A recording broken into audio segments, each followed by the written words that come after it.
Hello friends, how can economically backward classes or SC ST classes or backward classes can get some kind of upliftment from the state? So there are various articles pertaining to the upliftment of the economically backward classes or SCSTs or so and so, like the article 340, 342A, 338B, as well as the 14 and 21 as well. 14 deals with equality and 21 is right to life and liberty. It's not just right to life and liberty, you need a quality life. A quality education is again a fundamental right. So article 15 and 16 also deal with the upliftment of the economically backward classes by providing them an equal opportunity on par with other people, whether it's in education or in jobs or such kind of things. Like if you want to have a free house or land or such kind of benefits, nowadays various state governments are allotting various houses under various schemes of the central government as well as the state government as well. And this phenomenon is going from decades and almost 75 years, I should say.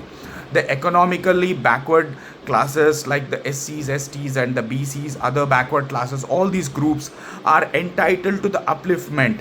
Now I have filed a writ of mandamus in one of the cases, a classic cases I should say, where I am representing a third generation sweeper. Unfortunately, this third generation sweeper is attached with the Municipal Corporation of Hyderabad, and his grandmother was a sweeper, his father was a sweeper, and this gentleman is also a sweeper.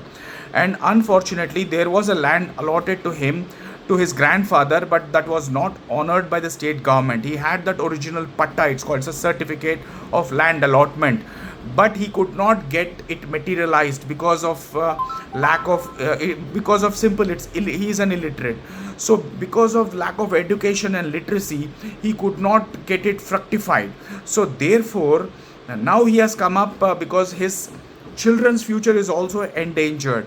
So therefore the children's, if a child is getting good education, if he goes to a good private school or good school and gets a quality education, and if he works hard with good supervision of parents or teachers, any of the society, then he can be uplifted. He can end up as an IAS, IPS, or a software professional, doctor, eminent lawyer. Many things can happen to him. It is all in the education. So education has been treated as a fundamental right vested in our constitution. Basic structure doctrine grants us education as being a fundamental right. So that means a quality education is important. If this sweeper, if he continues to live in poverty, he stays in a rented home. So if he keeps on paying the rent, how can he educate his children?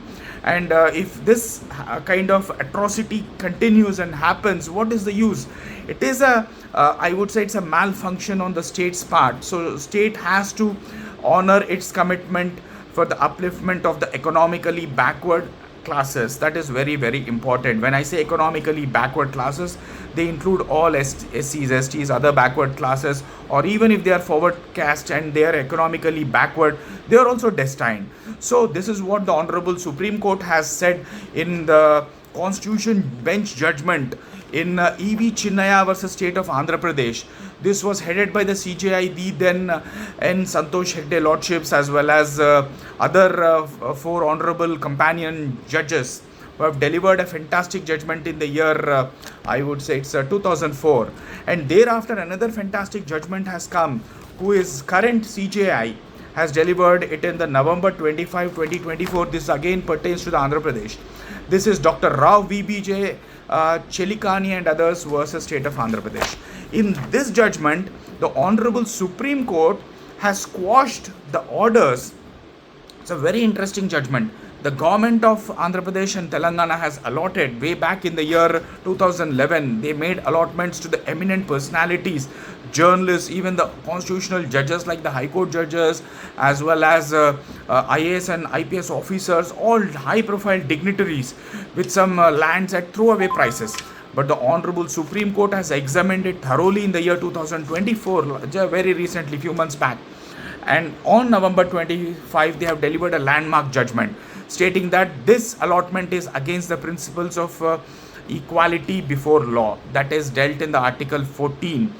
Though no doubt that the constitutional judges, IAS, IPS, the senior executives and journalists, the fourth pillar of democracy, all these people are contributing in a big way to the society.